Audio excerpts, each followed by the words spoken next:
Assalamualaikum warahmatullahi wabarakatuh. Alhamdulillahilladzi arsala rasulahu bil huda wa dinil haqq liyudhhirahu 'alad dini kullihi wa kafa billahi shahida. Asyhadu an la ilaha illallah wahdahu la syarika lah wa asyhadu anna Muhammadan 'abduhu wa rasuluhu alladzi la nabiyya ba'dah. Allahumma salli wa sallim wa barik ala sayyidina Muhammadin wa ala alihi wa sahbihi ajma'in, amma ba'du, fa inni usikum wa nafsi bitaqwallah faqad fazal muttaqun. Saudara-saudara yang dirahmati Allah Subhanahu wa taala, yang pertama dan paling utama, marilah senantiasa kita bersyukur kepada Allah seraya memuji kepadanya. Alhamdulillahi Rabbil Alamin, yang telah menjadikan kita sebagai umat manusia, umat yang dimuliakan oleh Allah Subhanahu wa taala di atas umat yang lain atau makhluk yang lain. Allah Subhanahu wa taala berfirman, wa laqad karramna bani adama, dan sungguh kami telah muliakan anak keturunan Adam alaihi salatu wasalam, yaitu sungguh kami telah memuliakan manusia. Dia punya kedua kaki untuk berjalan, tetapi tak kami biarkan dia berjalan dengan kakinya, kecuali kami berikan tambahan kemuliaan dengan menundukkan binatang-binatang besar, unta, kuda, kerbau. Mereka semua bersedia memberikan punggungnya untuk ditunggangi, mengangkut mereka dari satu tempat ke tempat yang lain. Wa hamalnahum fil barri, kami angkut mereka di daratan, bahkan fil bahri, di lautan. Kami tundukkan angin yang besar untuk menggiring, mengarahkan kapal-kapal besar, sehingga mereka tak perlu berenang di atas air, tetapi mereka duduk tenang di atas kapal, berpindah dari satu iklim ke iklim yang lainnya. Wa razaqnahum minat thayyibat, kami berikan mereka itu rezeki yang baik-baik. Wa faddalnahum 'alal 'alamin, dan kami lebihkan mereka di atas makhluk-makhluk yang lainnya. Kemudian yang kedua, juga kita lagi bersyukur kepada Allah Subhanahu wa taala karena kita dijadikan sebagai umat muslim, jadikan umat Islam, di mana Umar radhiyallahu anhu pernah berkata, nahnu qaumun a'azzanallahu bil Islam. Kita ini kaum yang mulia karena Islam. Nahnu qaumun a'azzanallahu bil Islam. Famahma ibtaghainal izzah fi ghairihi, bagaimanapun kita cari kemuliaan itu di luar Islam, kita tidak akan dapat dan temukan. Yang ada malah azallanallahu, Allah akan hinakan orang yang keluar dari Islam, karena hanya Islam yang mengajarkan seseorang itu hanya tunduk kepada Tuhan yang sebenarnya, yaitu Allah Subhanahu wa taala, tidak tunduk kepada batu, pokok, pohon, binatang, jin, manusia, malaikat, bahkan matahari dan bulan. Tidak diperkenankan tunduk dan sujud kepadanya, kecuali hanya tunduk dan sujud kepada Allah Subhanahu wa ta'ala. Maka disitulah kemuliaan orang-orang Islam. Dia hanya diperintahkan tunduk hanya kepada Allah yang menciptakannya. Kemudian yang ketiga, lagi-lagi kita bersyukur kepada Allah Subhanahu wa taala karena kita dijadikan sebagai orang beriman.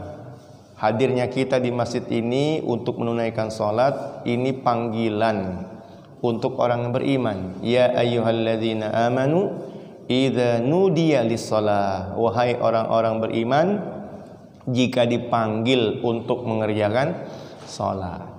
Jadi kalau kita memenuhi panggilan datang ke masjid untuk mengerjakan salat, ini tanda kita orang beriman. Dan orang beriman itu beda dengan yang tidak beriman. Allah Subhanahu wa taala berfirman, "Afaman kana mu'mina kaman kana fasiqa la yastawun. Apakah sama orang yang punya iman dengan yang tidak punya iman? La yastawun, tidak sama.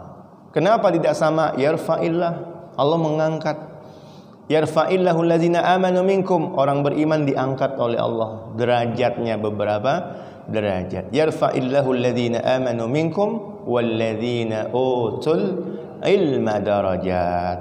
Habis kita penuhi panggilan Allah, mengerjakan salat, kita duduk dalam majlis ilmu, maka ada beberapa darajat. Yarfa'illahu alladzina amanu minkum walladzina utul ilma darajat.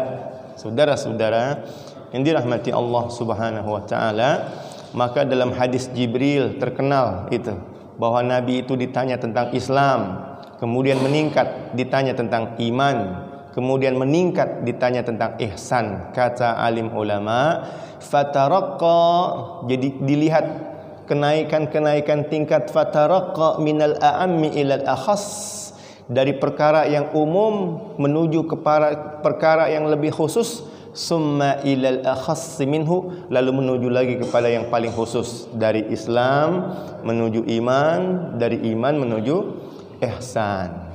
Dan kita lagi-lagi bersyukur kepada Allah Subhanahu wa taala atas berbagai macam level, tingkatan kemuliaan dan derajat, sehingga kita terus diarahkan untuk terus menaikkan derajat kita dengan menjadi orang yang beradab. Kata Nabi, "Addabani Rabbi fa ahsana ta'dibi."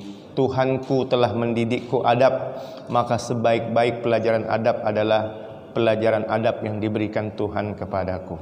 Saudara-saudara yang dirahmati Allah Subhanahu wa taala, namun demikian kita tahu bahwa level-level, tingkat-tingkat, derajat-derajat itu tidak akan bisa diperoleh kecuali dengan ujian-ujian. Semoga selawat dan salam senantiasa kepada beliau yang senantiasa membimbing kita untuk bisa meningkatkan derajat dan level kita dalam kemuliaan, dan untuk bisa lewat dalam segala ujian yang diberikan oleh Allah Subhanahu wa taala. Di mana Allah berfirman, ahasiban nas ayyaqulu ayyutraku ayyaqulu amanna. Apakah manusia akan dibiarkan berkata beriman, kami beriman, sementara mereka tidak diuji? Tidak. Orang yang bilang beriman akan diuji dulu. Siapa yang tidak lolos dalam ujian, kata Allah, jangan bilang beriman deh. Qalatil a'rabu amanna. Orang-orang Arab Badui berkata di depan Nabi Muhammad, amanna, kami beriman. Maka Allah yang jawab, kul, katakan hai Nabi, lam tu'minu, kalian tuh belum lagi beriman. Walakin qulu aslamna, bilang saja kami sudah Islam. Walamma yadkhulul iman fi qulubikum, sementara iman itu belum lagi masuk dalam hati. Kamu baru syahadat di lisan, tetapi keyakinan itu belum lagi turun masuk ke dalam hati, meskipun hanya sejengkal dari lidah, dari lisan ke mulut, dari mulut ke hati. Meskipun sejengkal, itu pun belum masuk lagi. Walamma yadkhulul iman fi qulubikum, iman belum lagi masuk. Karena iman punya ciri tidak ada keraguan sedikit pun. Saudara-saudara yang dirahmati Allah Subhanahu wa taala, terbukti di zaman Nabi, orang-orang yang imannya hanya di mulut, mendengar peristiwa Al-Isra wal Mi'raj, irtadda anil Islam. Mereka pun keluar daripada Islam. Dibilang halu, dibilang ngimpi itu Muhammad. Tapi aneh, kalau memang mimpi, semua bisa mimpi. Kok keki dan dengki? Dengar Nabi Hud mimpi, tinggal bilang aja, mimpi mas saya juga bisa mimpi. Ya, tetapi mereka dengki, ternyata mereka mimpi seperti itu nggak bisa. Mimpi seperti itu pun nggak bisa. Tetapi apakah benar Al-Isra wal Mi'raj itu mimpi?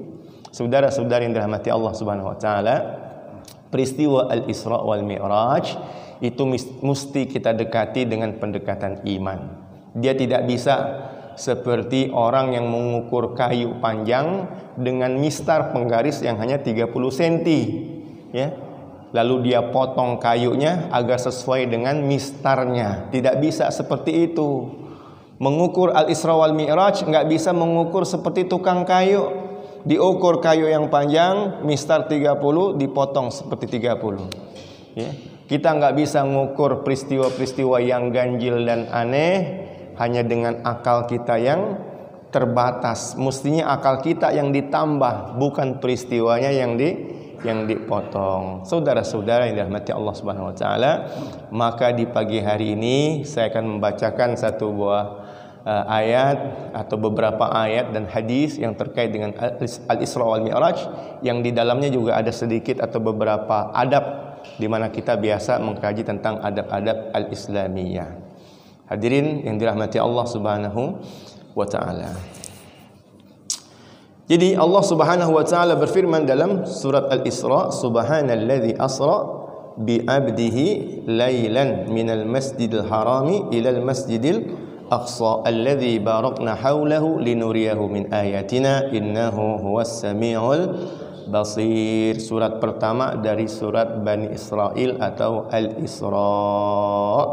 Terkait dengan itu, Al-Imam Ibnu Katsir beliau menampilkan banyak sekali hadis sahihiha wa hasaniha wa dha'ifiha, baik yang status hadisnya itu sahih ataupun status hadisnya hasan, bahkan yang status hadisnya dhaif. Bahkan sempat beredar juga di masyarakat hadis-hadis yang la aslalahu, tidak ada asalnya, ahli hadis tidak tahu di mana sanadnya, sehingga nggak bisa memberikan status apakah dia sahih, hasan atau dhaif, karena la aslalahu. Gimana kami mau menilai, sanadnya aja nggak ada.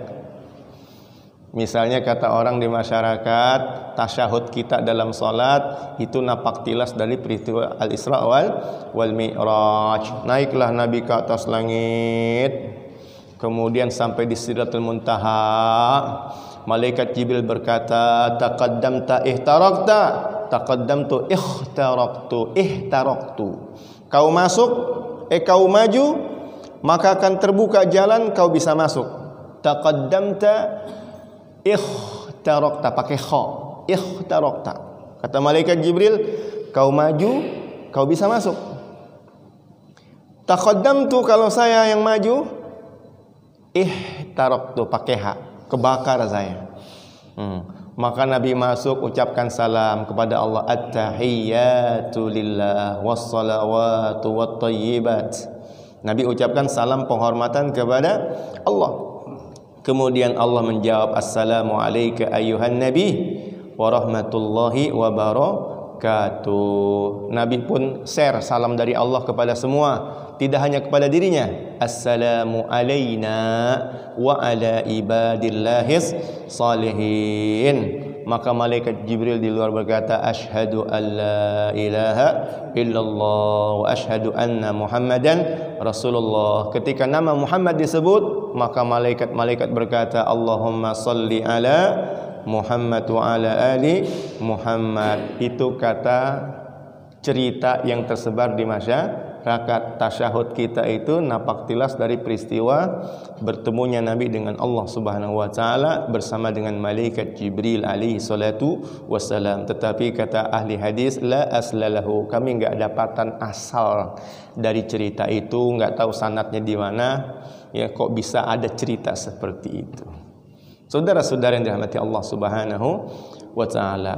Tetapi begitulah, ya, kadang-kadang cerita itu menjadi pernak-pernik daripada kehidupan.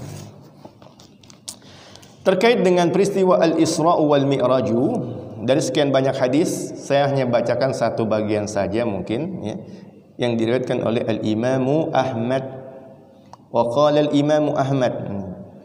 Jadi Al-Imam Ibnu Katsir dalam kitab tafsir ini berkata, qala al-muallif rahimahullah wa qala al-imam Ahmad haddatsana Hasan bin Musa haddatsana Hamad bin Salama akhbarana Sabit al-Bunani an Anas bin Malik, dari sahabat Nabi yang bernama Anas bin Malik radhiyallahu anhu, anna Rasulullah sallallahu alaihi wa alihi wasallam qala, bersabda, utitu bil buraq, aku didatangkan buraq. Apa itu buraq? Dabbatun abiyat fawqal himar wa dunal baghal. Dia binatang tunggangan berwarna putih, lebih besar daripada keledai, dan lebih kecil daripada bagol. Bagol sendiri perkawinan campuran antara kuda dengan keledai. Yadau hafirahu inda muntaha tarfihi. Jadi dia kalau ngelangkah itu sejauh mata memandang. Di mana pandangan matanya tertuju, di situ langkah kakinya bisa sampai. Itu buraq. Kendaraan yang digunakan Nabi menuju Al-Masjidul Aqsa. Kata beliau, "Summa dakhal farakibtuhu fasarabi." Aku pun naik ke dabah tersebut, lalu pun dia berjalan membawa aku hatta ataitu Baitul Maqdis, sampai aku tiba di Baitul Maqdis. Jadi nak cerita Nabi sesuai dengan ayat Al-Qur'an. Subhanalladzi asra bi'abdihi laylan minal masjidil harami ilal masjidil aqsa. Sesuai. Nabi bukan jalan sendiri dengan kedua kakinya atau dengan mengayunkan kedua tangannya, tetapi Allah yang memperjalankan dengan memberikan fasilitas kendaraan berupa al-buraq. Itu perjalanan horizontal, ya, dari Makkah Al-Mukarramah menuju Ilya yang ada di Palestina, dari Al-Masjidul Haram hingga tiba di Al-Masjidul Aqsa. Gitu. Jadi cerita Nabi sesuai dengan cerita Al-Quran. Farabatud dabah bil halaqati allati yarbitu fiha al-anbiya. Sampai di sana dabah tersebut Nabi tambatkan di tempat penambatan kendaraan para nabi-nabi yang lain. Jadi memang kota Ilya atau Palestina itu Ma'dinul Anbiya, kotanya para nabi. Diberikan keberkahan oleh Allah Subhanahu wa taala. Maka Nabi pun dihadirkan di sana dan Nabi pun parkir kendaraannya persis di tempat parkir kendaraan para nabi-nabi yang lain. Summa dakhaltu fa shallaitu fi rak'atain. Kemudian aku masuk dan aku salat 2 rakaat di dalamnya, kata Nabi. Aku masuk dan salat 2 rakaat di dalamnya. Muncul pertanyaan dari masyarakat. Kan Nabi belum mi'raj, belum dapat dong perintah salat. Kok udah salat duluan? Kan begitu pertanyaannya. Kaifa kanatis salatu qabla al-Isra? Kok bisa ada salat sebelum Isra? Isra dan Mi'raj itu adalah perintah kewajiban salat 5 waktu. Adapun salatnya sudah ada sebelum Isra itu dilakukan Nabi atau terjadi. Sudah ada. Dari sejak zaman Nabi Ibrahim bangun Ka'bah, maka lingkaran Ka'bah itu disebut dengan Al-Masjidul Haram, tempat orang beribadah, tempat orang mengerjakan salat. Selesai Nabi Ibrahim itu membangun Ka'bah dengan putranya Ismail, Allah berfirman, "Antahira," tolong bersihin. Baitiya, rumahku itu tolong bersihkan. Jangan cuma dibangun tetapi enggak dirawat. Jangan cuma dibangun megah tapi enggak jaga dan dimakmurkan. Orang-orang mau datang kok enggak nyaman. Kata Allah, antahira, supaya orang nyaman datang, bersihkan masjidnya. Antahira baitiya lit-taifin, karena ada orang datang niatnya cuma muter-muter doang, tawaf. Habis tawaf dia pergi lagi. Ya, jadi sudah ada tawaf di zaman Nabi Ibrahim atas perintah Allah. Wahai Ibrahim, rumah itu dibangun, nanti ada yang datang. Kau panggil dia, mungkin datang cuma sekedar tawaf keliling saja, lit-taifin. Tetapi ada juga orang yang qaimin. Habis dia tawaf, dia akan duduk dulu sebentar. Dia berzikir kepada Allah. Dia tinggal di dalam masjid itu, enggak langsung pergi meninggalkannya. Warruka wassujud.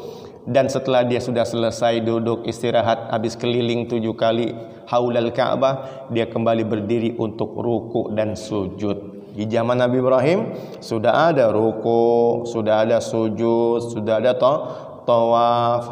Maka diturunkanlah oleh Nabi Ibrahim itu tata cara beribadah atas permintaan beliau, arina manasikana wa tub alaina. Ya Allah, Ka'bah telah ku bangun, sekarang tunjukkan bagaimana cara beribadah. Arina manasikana.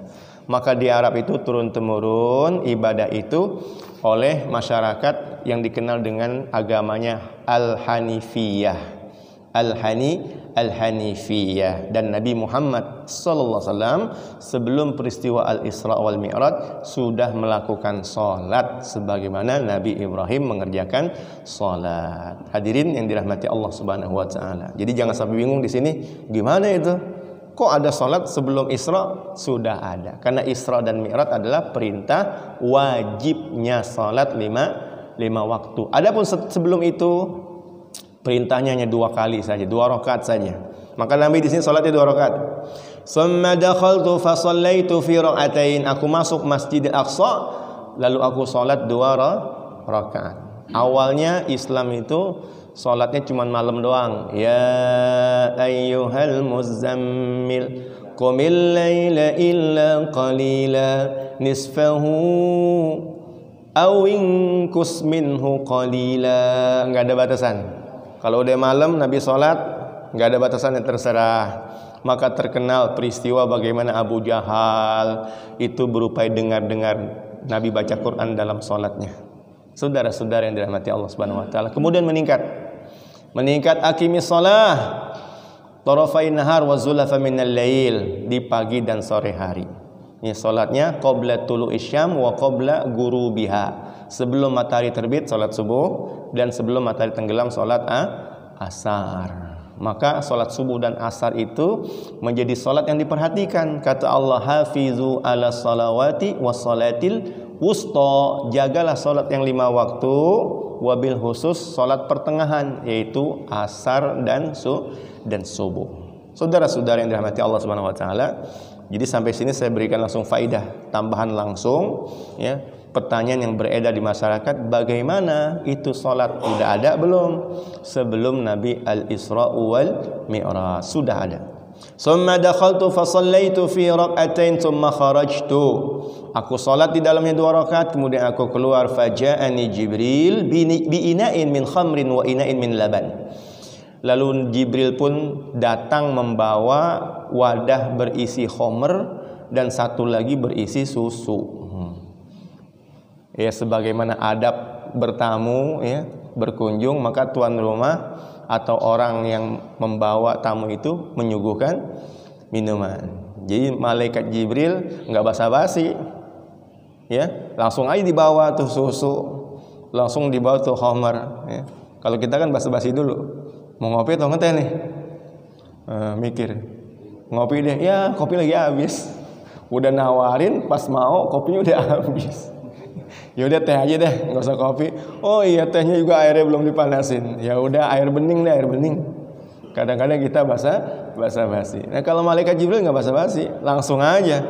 Karena dia yang bawa Nabi dari Mekah ke Palestina, langsung kata Nabi Muhammad, ketika aku sholat di masjid 2 rakaat, kemudian aku keluar, maka Nabi datang bawain susu, bawain khamar. Kata Nabi, fakhtartu al-laban, aku pilih susu. Ya, khamar atau susu? Nabi pilih susu. Nah, maka Jibril berkata, asabtal fitrah, kau sudah sesuai dengan fitrah. Asabtal fitrah. Kalau milihnya susu sesuai dengan fitrah. Tapi kalau milihnya khamar, itu enggak sesuai dengan fitrah. Kenapa? Khamar bisa menutup akal manusia, sementara manusia itu lebih daripada makhluk yang lain karena akalnya, lebih daripada binatang karena akalnya. Saudara-saudara yang dirahmati Allah Subhanahu wa taala, kemudian kata Nabi, summa a'raja bi ila sama'id dunya, aku dibawa naik ke langit dunia. Nah, jadi kalau pas ke langitnya nggak pakai buruk lagi, nggak pakai buruk. Kalau perjalanan horizontal pakainya buruk. Kalau ke langit pakainya mi'raj. Mi'raj itu artinya alat untuk naik. Araja ya'ruju, naik. Alatnya namanya mi'raj. Gitu orang Arab membentuk kalimat. Misalnya doroba yadribu, memukul. Kalau alat pukul mi'rab. Alat pukul gitu, ya. Apalagi misalnya yang kita kenal dari ucapan bahasa orang-orang Arab itu, untuk menunjukkan alat, ya. Dia pakai bentuk mif'al, mi'raj, midrab, gitu. Saudara-saudara yang dirahmati Allah Subhanahu wa taala, kemudian kata Nabi, aku dibawa naik ke langit dunia, fastaftaha Jibril, Jibril pun minta tolong dibukain tuh pintu langit. Jadi adabnya itu memang kalau orang mau masuk ke tempat yang berbeda dari luar ke dalam, minta tolong untuk dibukakan. Jangan langsung buka sendiri selonong boy. Masuk rumah orang, toto buka sendiri, masuk sendiri, nggak ada salam, nggak ada perkenalan. Lihat bagaimana Jibril alaihi salatu wassalam, sekalipun dia malaikat, ada di alam malakut, tapi dia mau masuk ke langit dunia, fastaftaha, beliau minta dulu dibukain. Fakila, maka ditanya dari dalam, man anta, siapa tuh di luar, siapa itu? Maka Jibril bilang, Jibril, ini saya Jibril, gitu. Jadi bagusnya itu memperkenalkan diri, ya. Nabi Muhammad sempat agak kesel itu ketika ada sahabat Nabi tok ke rumah Nabi. Nabi tanya, siapa tuh di luar? Saya siapa? Kata Nabi. Sebutin namanya. Saya Sulaiman. Oh, ayo masuk. Jadi sunnahnya atau adabnya itu kalau masuk ke rumah orang, pertama adalah minta izin, kedua memperkenalkan diri. Jangan cuma bilang, adkhul, boleh masuk gak? Jangan begitu, tapi saya Sulaiman, apakah boleh masuk? Gitu. Memperkenalkan diri dan juga meminta izin. Sebagaimana malaikat Jibril alaihissalam ketika membawa Nabi untuk masuk ke langit dunia, ditanya, man anta, siapa kamu? Jibril. Wa man ma'aka, dan siapa yang bersama denganmu? Muhammad. Dijawab, ini Muhammad. Fakila waqad ursila ilaih, emang udah diutus tuh Muhammad, udah diutus dia, udah diundang untuk datang kemari. Waqad ursila ilaih, ya sudah, katanya. Fafutihalana, maka dibukakanlah pintu langit dunia itu. Nabi Muhammad dibawa oleh malaikat Jibril naik, lalu dibukakan pintu langit dunia. Fa idza ana bibnai al-khalati Yahya wa Isa. Di langit dunia itu, kata beliau, saya ketemu anak bibi saya dari ibu, anak bibi dari jalur ibu, yaitu Yahya dan Isa, ya. Yahya dan Isa, gitu.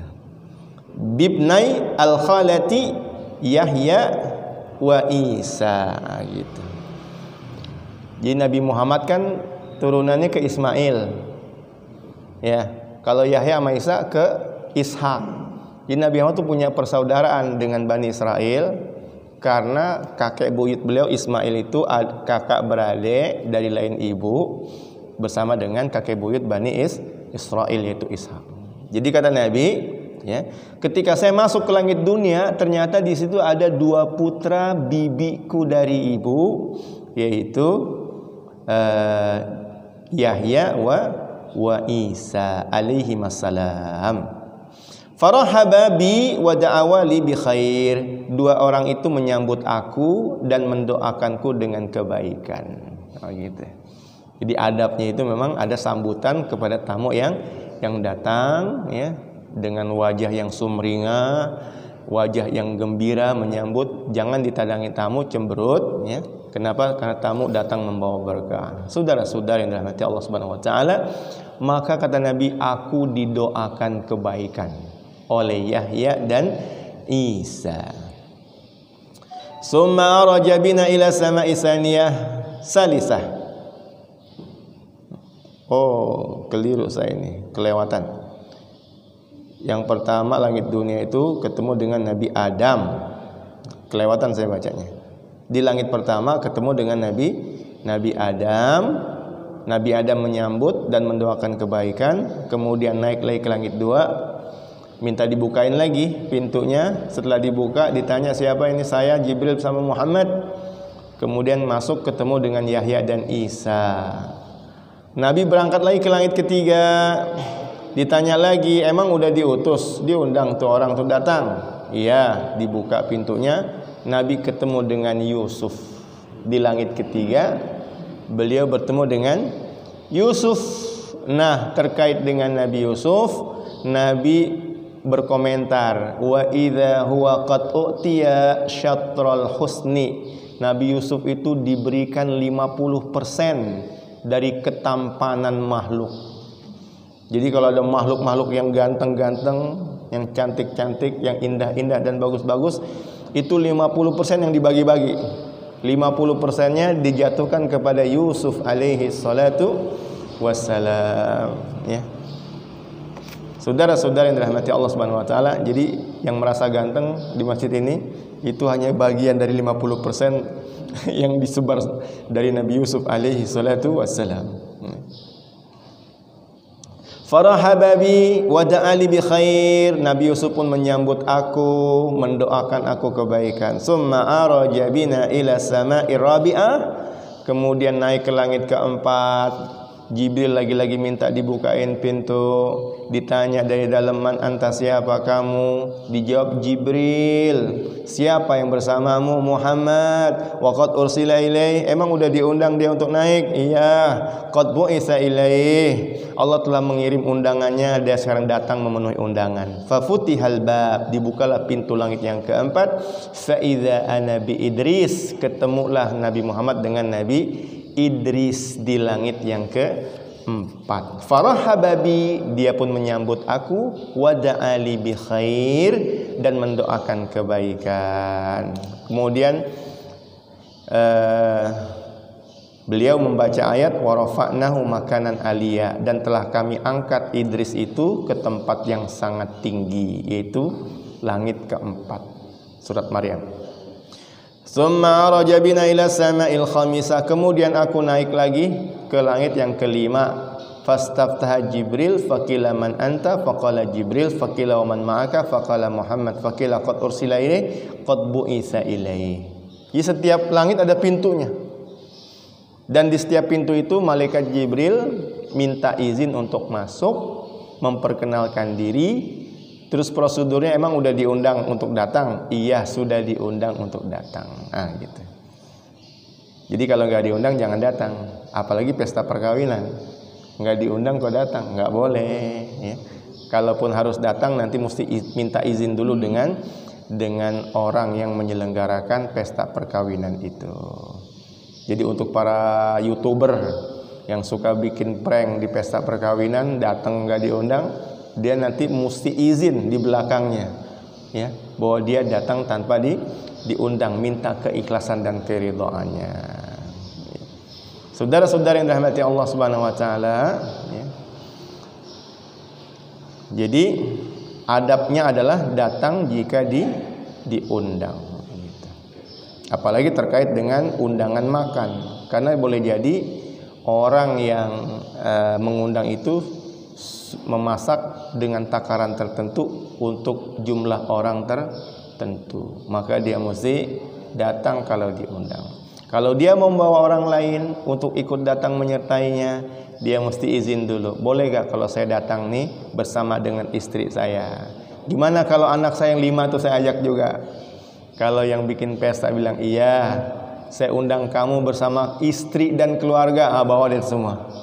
Istrinya dibawa yang gemuk itu, anaknya dibawa yang lahap-lahap makan, boleh kalau sudah diundang. Hadirin yang dirahmati Allah Subhanahu wa taala, di setiap pintu Nabi begitu dibawa oleh malaikat Jibril. Udah diundang belum? Udah. Baru boleh masuk. Kemudian dibawa ke langit yang keenam. Ya, kelima tadi ya. Kelima ketemu siapa? Nabi Harun. Di langit kelima ketemu Nabi Harun, disambut, didoakan kebaikan. Naik lagi ke langit keenam, ketemu Nabi Musa. Ketemu Nabi Musa, disambut, didoakan kebaikan. Summa araja bina ila sama'i sabi'ah.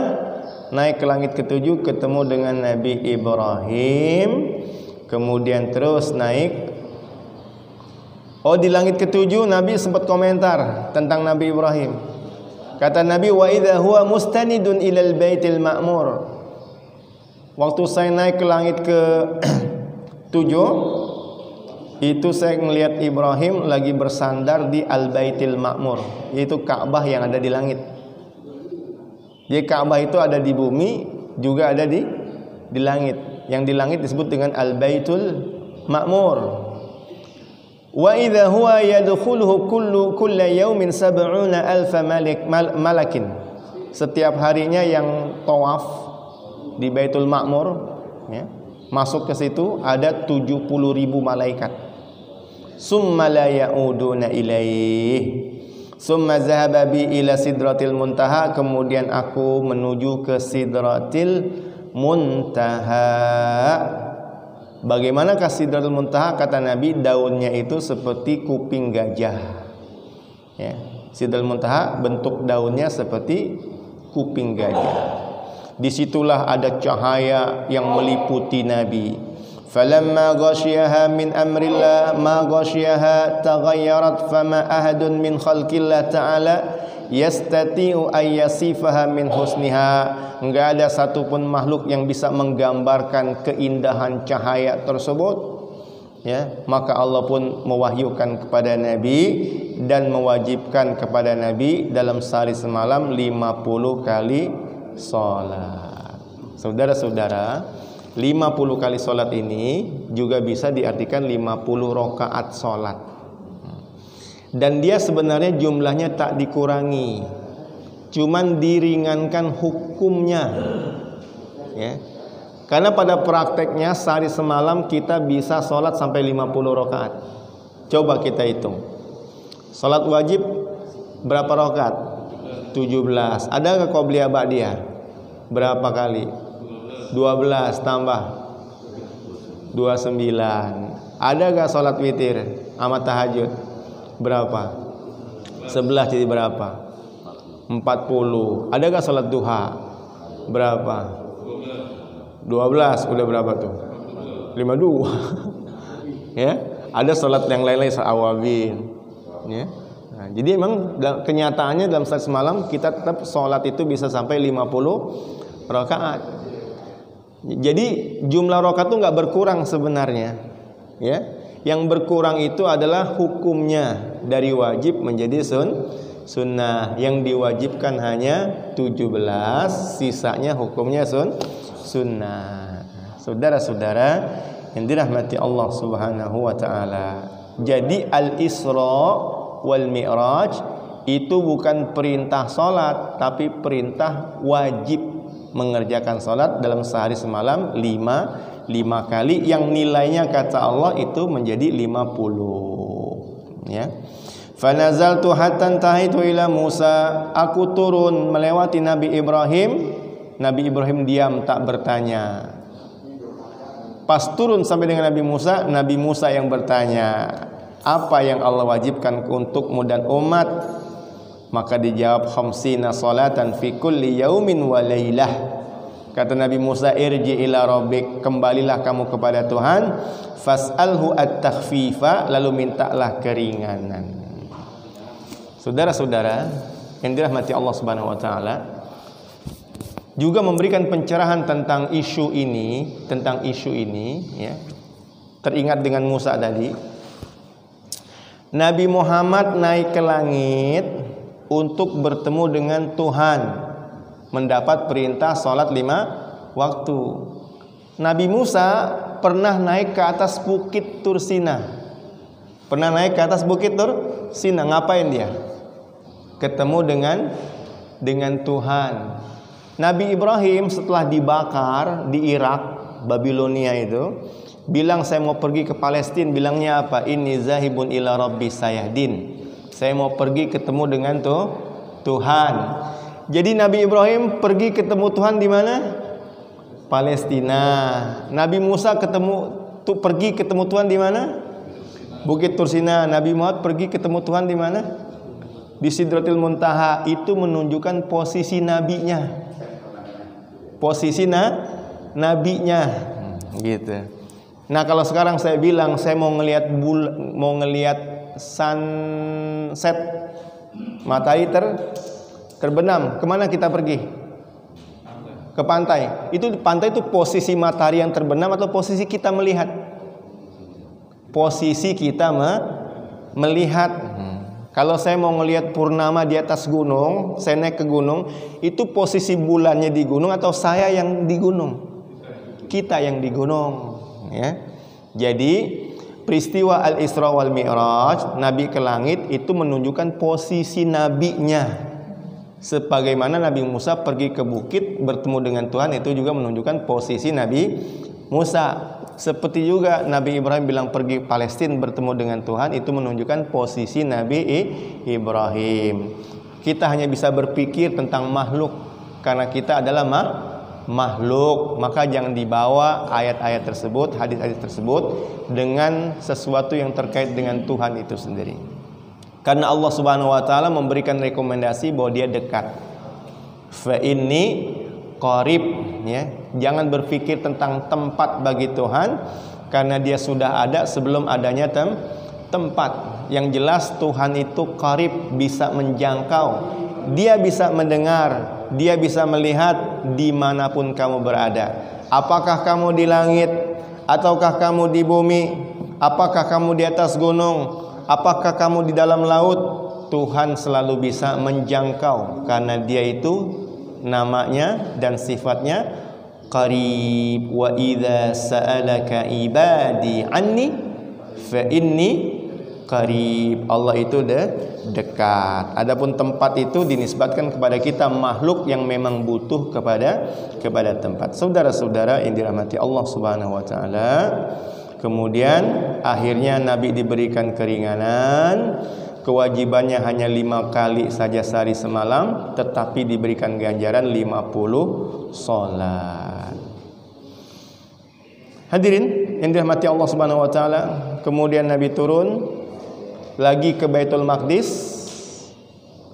Nabi keluar naik buruk lagi pulang ke Mekah. Sampai di Mekah Nabi cerita, dan sebagian orang murtad mendengar cerita Nabi tentang Al-Isra wal Mi'raj. Maka hanya orang-orang yang imannya berhasil masuk dalam hati, yang tetap teguh dipelopori oleh Abu Bakar As-Siddiq radhiyallahu anhu.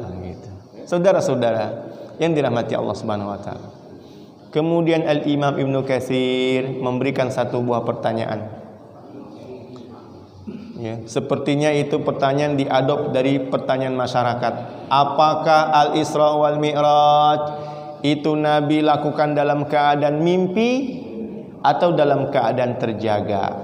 Karena sebagian riwayat menyebut Nabi itu cuma mimpi saja. Tapi sebagian riwayat Nabi itu yaqzah, dalam keadaan terjaga. Lalu beliau mengutip ayat Al-Quran, Subhanalladzi asra. Kalau Allah memulai dengan kalimat subhana, maha suci, berarti peristiwa itu luar biasa. Kalau cuman mimpi, itu peristiwa biasa. Maka pendapat yang lebih kuat, Al-Isra wal Mi'raj itu dilakukan Nabi yaqzatan la manaman, terjaga, bukan mimpi dalam tidur. Karena Allah menggunakan kalimat subhana. Yang kedua asra, Nabi bukan berjalan sendiri, tetapi Allah yang memperjalankannya. Yang ketiga bi'abdihi, Allah menggunakan kalimat abad. Abad itu bainar ruh wal jasad, gabungan antara ruh dengan jasad. Saudara-saudara yang dirahmati Allah Subhanahu wa taala, yang ketiga Allah mengatakan linuriyahu min ayatina, supaya kami memperlihatkan. Nah, melihat itu dengan apa? Dengan pandangan mata zahir, bukan dengan pandangan mata batin. Yang keempat, Nabi bilang diberikan kendaraan. Kalau roh tuh nggak butuh kendaraan. Kita tidur, roh kita mimpi pergi kemana-mana, naik kendaraan nggak? Enggak. Kalau roh pergi kemana-mana nggak butuh kendaraan. Menunjukkan Nabi itu dengan jasadnya, karena Nabi diberikan kendaraan yaitu buraq, dan Nabi diberikan alat naik yaitu mi'raj. Maka Nabi itu bainar ruh wal jasad, bukan mimpi tetapi yaqzatan la manaman. Kalaupun ada riwayat yang mengatakan mimpi, bisa jadi sebelum Nabi itu berangkat secara nyata di alam zahir, Nabi berangkat dulu di alam tidurnya. Allah berfirman mengutip perkataan Nabi Ibrahim, "Ya bunayya inni ara fil manam anni azbahuka. Inni ra'aitu fil manam anni azbahuka." Wahai Ismail anakku, aku lihat dalam tidur aku sembelih kamu. Nabi Ibrahim bilang sembelih anak di dalam tidur. Di alam nyatanya terjadi gak? Terjadi juga. Nabi Ibrahim sembelih anaknya di alamnya nyata, tapi Allah ganti dengan seekor kibas. Jadi bisa jadi peristiwa itu juga terjadi dua kali, di alam tidurnya, kemudian di alam sadarnya. Mana bukti yang lain? Bukti yang lain, Nabi pernah mimpi setelah Nabi diusir dari Mekah. Nabi ingin balik ke Mekah, nggak bisa-bisa, dilarang, dicegah. Nabi mimpi, Nabi dari Madinah berangkat ke Mekah untuk ibadah haji dalam keadaan aman, berhasil sampai dengan tahallul, mencukur rambut atau memendekkannya. Maka Allah bilang, laqad sadaqallahu rasulahu ru'ya bil haq. Allah telah mewujudkan impian beliau yang melihat dalam tidur bisa haji. Maka pada tahun ke-10 Nabi pun berangkat haji. Artinya apa? Yang terjadi di alam mimpi kemudian terjadi di alam nyata. Bahkan jauh daripada itu, Imam Al-Bukhari dia keluarkan hadis tentang awwalu ma budi'a bihil wahyu. Permulaan wahyu itu enggak langsung malaikat Jibril menjelma jadi seorang lelaki, tetapi ar-ru'ya as-sadiqah. Nabi mengawali wahyunya itu dengan mimpi yang benar. Setelah mimpi, mentalnya kuat, hatinya teguh, barulah diwujudkan dalam alam nyata. Jadi kalaupun ada orang yang mengatakan Al-Isra wal Mi'raj itu mimpi, ya boleh-boleh saja, tetapi dia juga terjadi di alam nyata. Saudara-saudara yang dirahmati Allah Subhanahu wa taala, atau kalaupun dia memang mimpi saja, tetap intinya ada peristiwa Al-Isra'u wal Mi'raj meskipun hanya di dalam mimpi. Jadi pada batas minimal yang paling rendah sekalipun, yang pemerintah telah tetapkan kemarin hari Sabtu sebagai libur nasional, pemerintah bilang apa? Kenapa libur kemarin hari Sabtu tanggal merah? Peringatan hari besar Islam, Al-Isra wal Mi'raj. Pemerintah telah menampung keyakinan umat Islam bahwa telah terjadi peristiwa Al-Isra wal Mi'raj 1 tahun sebelum beliau hijrah pada tanggal 27 Rajab. Hadirin yang dirahmati Allah Subhanahu wa taala, itulah yang ingin saya sampaikan di kesempatan pagi hari ini terkait dengan momentum Al-Isra wal Mi'raj. Sekaligus ada sedikit tadi adab-adab bagaimana Nabi itu berperilaku ketika masuk ke langit pertama sampai seterusnya. Dan di antara itu sebenarnya ada adab yang paling agung. Nabi diperlihatkan ada satu kaum yang kukunya itu memanjang pada peristiwa Mi'raj. Nabi diperlihatkan satu kaum kukunya memanjang, lalu mereka mencakar wajahnya, mencakar perutnya sampai ususnya terburai. Nabi tanya, siapa itu Jibril? Maka Jibril berkata, itu umatmu yang menggibah, yang membicarakan keburukan orang lain di belakangnya.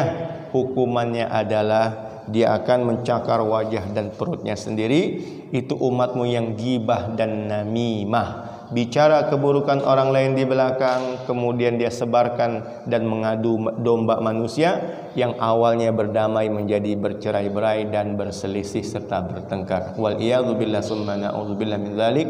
Di zaman mudahnya media sosial ini, maka yang kami ingatkan adalah gunakan adab dalam bermedia sosial, tidak cepat-cepat membicarakan keburukan orang lain serta mengadu domba orang yang dalam keadaan damai. Wallahu taala alam bissawab. Selanjutnya, jika ada yang ingin didiskusikan atau dipertanyakan, kami persilakan. Waalaikumsalam warahmatullahi wabarakatuh.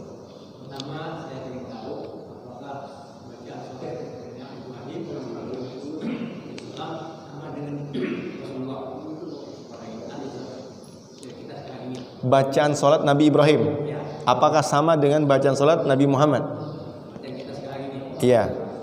Kedua, apakah Nabi Musa alaihissalam dan Nabi Isa alaihissalam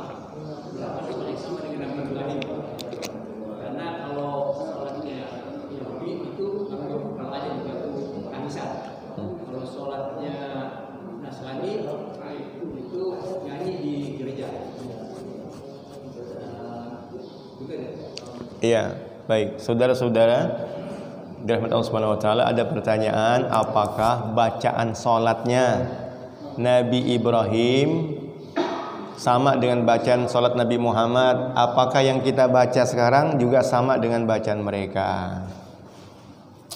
Kalau bacaan salat Nabi Muhammad, ya, tentu dia diriwayatkan sampai kepada kita. Misalnya dari Abdullah bin Mas'ud, kata beliau, "Allamani Rasulullah sallallahu alaihi wasallam at-tashahhuda wa kaffi baina kaffaihi." Aku diajarkan bacaan tasyahud oleh Nabi pada saat tapak tanganku berada di antara kedua tapak tangan Nabi. Dan Nabi ketika mengajarkan tasyahud, kama yu'allimu qiraatal Quran. Nabi ngajarin bacaan salat seperti ngajarin bacaan Quran. Artinya bacaan salat mesti dibaca dengan terang dan bagus seperti orang membaca Al-Quran. Kalau bertasdid pakai tasdid. At-tahiyyah. Alif lam syamsiyah. At-tahiyyah bertasdid, mesti at-tahiyyat. At-tahiyyat panjang, mesti panjang. At-tahiyyat panjang. Jadi Nabi ngajarin bacaan salat seperti ngajarin bacaan Al-Quran. Nah, dari situ kita tahu kalau kita bacanya pakai riwayat Ibnu Mas'ud, berarti bacaan kita sama dengan bacaan Rasulullah sallallahu alaihi wasallam. Atau pakai riwayat yang lain, at-tahiyyatul mubarakatus salawatut thayyibatu lillah. Kalau kita baca sesuai dengan riwayat hadis, berarti bacaan kita sama dengan bacaan Rasulullah sallallahu alaihi wasallam. Lalu apakah bacaan Nabi sama dengan bacaan Nabi Ibrahim? Apakah tata cara salatnya Nabi sama dengan tata cara salatnya Nabi Ibrahim? Maka ada ayat umum yang mengatakan summa auhayna ilaika anittabi' millata Ibrahim. Kemudian kami wahyukan kepadamu hai Nabi Muhammad, ikutilah agamanya Ibrahim. Jadi diduga Nabi Muhammad itu tata caranya mengikuti tata cara agama yang Nabi Ibrahim, meskipun ada mungkin sedikit-sedikit perbedaan di antaranya tentang haji. Tentang haji, yang jadi ciri khas hajinya Nabi Muhammad adalah wukuf di Arafah. Ya, wukuf di Arafah. Enggak ada keterangan nabi-nabi yang lain hajinya pakai wukuf. Tapi bahkan Abu Bakar berhaji sebelum Nabi haji. Tahun 9 Hijrah. Abu Bakar udah sempat berhaji, tapi nggak pakai wukuf. Ketika Nabi berhaji tahun 10, Nabi bilang bikin pedoman baru, ya, prosedural yang benar, al-hajju arafah, kata Nabi. Haji itu adalah Arafah. Siapa yang tidak wukuf di Arafah, tidak ada haji baginya, nggak sah hajinya. Jadi itulah yang dimulai dijadikan konsep haji untuk Nabi Muhammad adalah ciri khasnya dengan wukuf. Nah, saudara-saudara yang dirahmati Allah Subhanahu wa taala, maka dari sini kita tahu bahwa tata cara ibadahnya Nabi itu bersesuaian dengan Nabi Ibrahim. Adapun yang sedikit-sedikit perbedaan ada yang kita ketahui seperti tentang wukuf di Arafah. Tentang salat mungkin juga ada perbedaan. Mungkin nabi-nabi dulu nggak selengkap yang dilakukan oleh Nabi Muhammad. Lengkap salat itu berdiri, kemudian ruku, kemudian duduk, kemudian sujud. Nabi Adam ibadahnya sujud saja. Kalau kita dengar dari Quran, Nabi Adam setelah diturunkan ke bumi, dia sujud aja nangis. Rabbana zalamna anfusana wa illam taghfir lana wa tarhamna lanakunanna minal khasirin. Kan gitu. Itu yang kita tahu dari Quran. Kira-kira kalau sujud pegel apa enggak? Bangun enggak? Bangun. Akhirnya Nabi berikutnya salatnya itu dalam keadaan duduk, nah gitu. Sampai dengan Nabi Ibrahim dikenal istilah ruku tadi, ruku, sujud, ya, sujud. Kalau sujud ada duduknya, kalau ruku ada berdirinya. Maka Nabi Muhammad mempraktekkan semua posisi ibadah salat yang diterapkan oleh seluruh para nabi. Wallahu taala alam bissawab. Gitu. Yang kedua apa? Nabi Musa itu apakah betul sesuai dengan umat sekarang ini itu mengganggu kepalanya di dinding tangisan. Oh, gitu. Bisa umatnya bernyanyi di gereja. Apakah itu betul?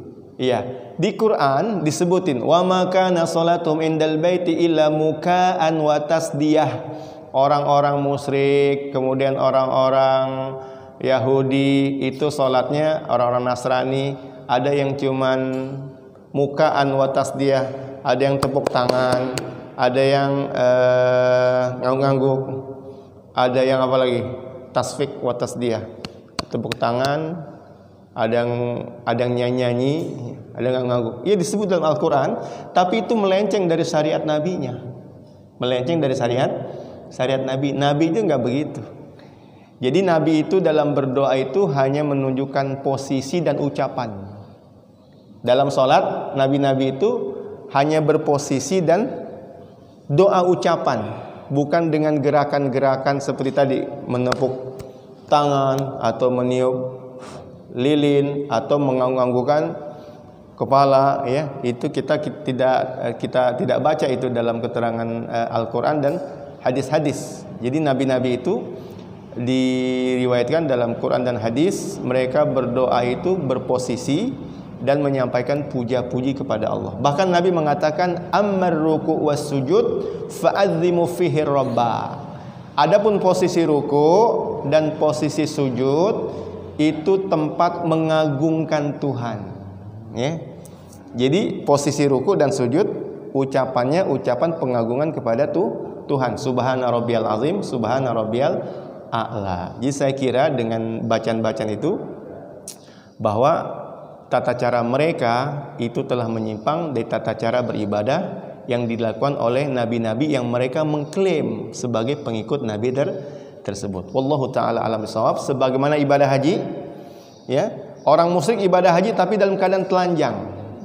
Padahal Nabi Ibrahim mengajarkan ibadah haji tidak dalam keadaan telanjang gitu. Mereka telanjang bulat sama sekali, laki-laki di siang hari tawafnya, perempuan di malam hari tawafnya. Di penyimpangan itu memang selalu ada. Tapi alhamdulillah untuk umat Islam, ya, betul-betul salatnya ini terjaga seperti salatnya Nabi Muhammad sallallahu alaihi wasallam. Ini berkat ada para alim ulama warasatul anbiya yang selalu merekam jejak-jejak Nabi Muhammad SAW dan mengajarkan kepada umat tidak disembunyikan sedikit pun. Wallahu taala a'lam bishawab. Iya. Tadi kalau Nabi Musa bertemu dengan Allah di Sinai, kalau Nabi Ibrahim di Palestina, Nabi Muhammad kan di Aras. Di Sidratul Muntaha. Sidratul Muntaha. Nah, kan saya mengatakan juga ini kan Allah Nabi Muhammad bertemu dengan Allah, lalu terjadilah dialog yang atahiyat itu. Pada saat Nabi Muhammad atahiyat itu lalu dijawab oleh Allah, Assalamualaikum. Seolah-olah dialog itu seolah-olah Nabi Muhammad ketemu dengan Allah. Itu gimana ini? Iya. Tadi pertama cerita itu tidak ada asalnya. Saya sebut tadi ya di awal-awal ceramah tadi tausiah, cerita itu tidak ada asalnya. Yang kedua, Nabi Musa terjadi dialog dengan Allah juga di Bukit Tursina kan? Ketemu kan? Tetapi itu menunjukkan posisi Nabi Musa. Nabi Muhammad juga dalam surah An-Najm disebut fa'auha ila abdihi ma'auha. Ketika Nabi Muhammad itu sudah berada di Sidratil Muntaha, maka Allah tunjukkan malaikat Jibril dalam bentuk yang asli. Walaqad ra'ahu nazlatan ukhra inda Sidratil Muntaha. Muhammad melihat Jibril dalam bentuk yang asli menyampaikan wahyu Allah. Jadi kalau berdasarkan Al-Qur'an, yang Nabi lihat di Sidratil Muntaha bukan Allah, tetapi malaikat Jibril. Fakana qaba qausaini au adna. Jumhur tafsir, mayoritas ahli tafsir menyebutkan lalu dia mendekat dengan Nabi Muhammad hanya seperti baina antara busur panah. Dekatnya itu enggak jauh, selebar busur panah. Itu yang ngedeket bukan Allah, yang ngedeket adalah Jibril fa'auha ila abdi, menyampaikan wahyu dari Allah Subhanahu wa taala. Adapun melihat kepada Allah, ketika Nabi turun, Nabi ditanya, apakah Nabi Muhammad melihat Tuhannya? Kata beliau, nurun anna arah, yang kulihat cahaya terang, bagaimana bisa aku melihat kepada Tuhan sementara cahaya begitu terang. Saudara-saudara, jangan dikira orang gak ngelihat karena gelap. Orang gak bisa lihat juga karena terlalu terang, ya. Tidak ada cahaya sama sekali gak bisa lihat. Kalau cahaya total juga orang gak bisa ngelihat. Kata beliau, nurun anna arah. Jadi Nabi Muhammad tuh gak ngelihat kepada Tuhannya. Beliau memang bertemu dengan pengertian, didatangkan untuk bertemu di posisi Sidratil Muntaha gitu. Jadi bukan posisi Allahnya. Bukan posisi Allahnya. Adapun Allah Subhanahu wa taala, maka para alim ulama mengatakan Allah itu Allahu kana walam yakun qablahu syai'. Padahal belum ada apa-apa selain Allah Subhanahu wa taala. Allah itu zahir dan tidak ada yang lebih atas daripada Allah. Allah itu batin dan tidak ada yang lebih bawah daripada Allah Subhanahu wa taala. Jadi adapun terkait dengan zat Allah, kita nggak bisa berpikir tentang itu karena akal kita terbatas. Maka para alim ulama menjaga akidah ini, ya, supaya kita nggak mengira peristiwa Mi'raj Nabi ngedeket sementara kita jauh. Padahal Allah itu dekat untuk semuanya. Anda di langit ataupun di bumi, Allah tetap dekat. Anda di gunung ataupun di dasar laut, Allah tetap dekat. Adapun gunung, laut, bumi, langit hanya menunjukkan posisi kita sebagai makhluknya Allah Subhanahu wa taala. Ya, wallahu taala alam. Jam 6 lewat seperempat. Bagaimana, cukup? Satu terakhir ya. Terakhir. Nah. Gelar apa tuh?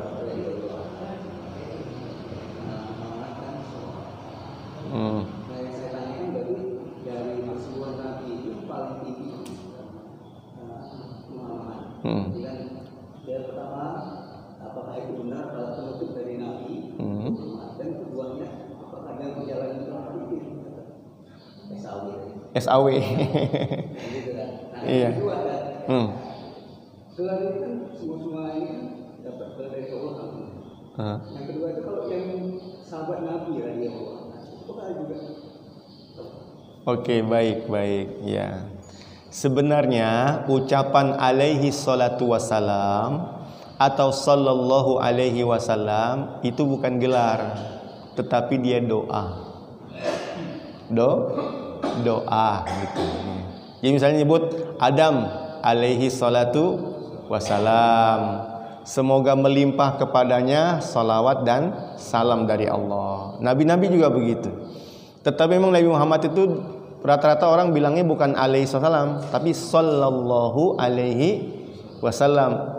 Cuman bentuknya beda aja. Nabi pakai bentuk fi'il madhi.